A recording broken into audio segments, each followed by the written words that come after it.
Earlier I had you zoom in nice and close so that we could see the outline color on your shape. Well, what I've done here is I went and zoomed out, and I didn't have to zoom out too much to basically lose the outline. I can very, very faintly see it. So color isn't helping it much, and the fact that it's so thin isn't helping much either. So I want to show you how you can go and set some of your outline options. So make sure you have your shapes selected, again with your pick tool inside the toolbox, and probably the easiest way to increase the thickness of your outline, what's sometimes referred to as the weight of your outline, is to use the option found up on the properties bar, this fella right here. So I'm going to drop this guy down, and by the way, note the default.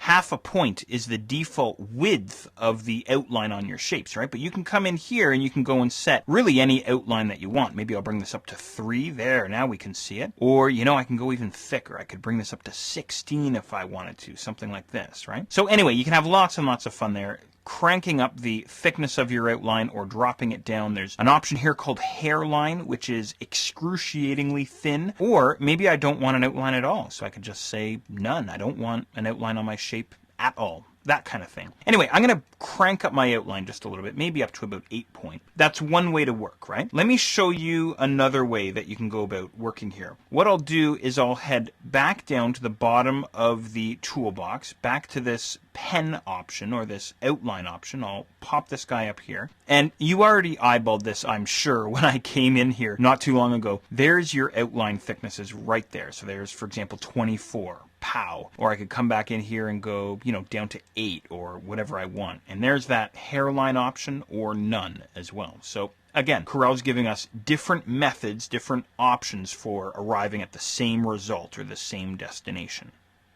There's a few other options that I'd like to show you in regards to your outlines that are found inside the Object Properties Docker. So I'm going to go and grab my Object Properties Docker. I'll pop him open over on the right-hand side. Make sure you're inside the Outline tab, again, the tab with the pen nib there. And there's our width once again. We can drop down essentially the same menu and go and crank up our thickness of our outline, or we can drop it back down if we really want to. So there you go. Now normally, I think I said this way back, but normally I keep my Object Properties Docker handy because I find it the easiest and the fastest way to go about adjusting things like fills and outlines and so on, right? Now give yourself a nice thick outline, maybe about 10 point would be just fine here. I want to show you two options found down at the bottom of the Docker here. We have behind fill and scale with image. So what behind fill means is put the outline behind the fill on the object. So if I turn that guy on, it looks like my outline actually gets cut in half. So I have a 10 point outline at this point. So I have 5 on the outside of my shape and 5 on the inside. Does that make sense? So there it is right there. I can see there's the full 10. There's just 5 points if that works for you. So if you want to have your outline behind your fill or on top of your fill, again, it's almost like this idea of stacking order, which we addressed way back when. Now we have this other setting called scale with image, and what that means is scale the thickness of the outline as the object scales. So if I crank this guy down in size, check out my current weight for the outline, 2.9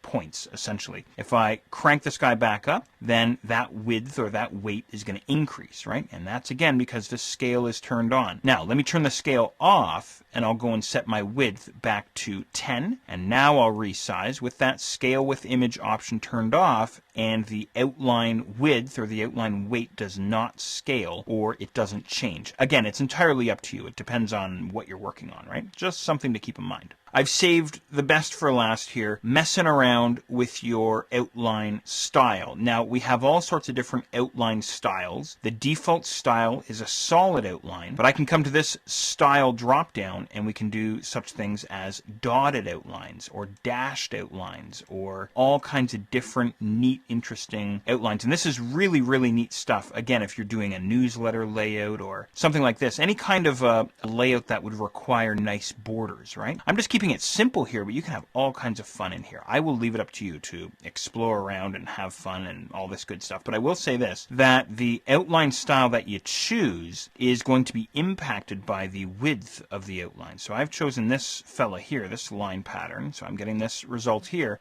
Now, if I reduce down the width of my outline, I'm going to get more dots, more dashes going all the way around the outside of my object, right? It creates more space, in other words. So there you go. You can have all kinds of fun with your outline styles and your outline widths and some of the different options that come with them.